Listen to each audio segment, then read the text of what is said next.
अन्नपदेन्नस्य नोदे जनमेवस्य शुभमेनाः प्रप्रदातारन्दारिक ऊरजन्नो देहिर्विपदे चतुःपदे चतुष्कोणमण्डलं कृत्वा तदुपरि नैवेद्यपात्राणि धायेत गायत्रीमन्त्रेण पात्रं प्रोक्षयेत ऋतन्त्वा सत्येन परिहिञ्जामि धेनुमुद्रयाम् अमृतीकृत्य गरासमुद्रया ॐ प्राणाय स्वाहा ॐ अपानाय स्वाहा ॐ व्यानाय स्वाहा ॐ उदानाय स्वाहा ॐ समानाय स्वाहा ॐ ब्रह्मणे नमः।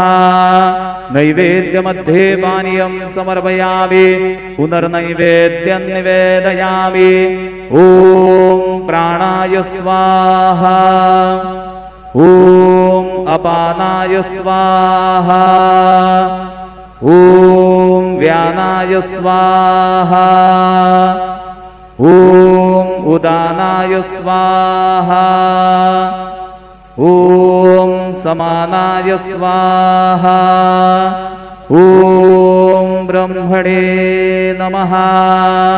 नैवेद्यं समर्पयामि हस्तप्रक्षालनं समर्पयामि मुखप्रक्षालनं समर्पयामि शेषोपचारार्थे प्रार्थनापूर्वक नमस्कारं करोमि।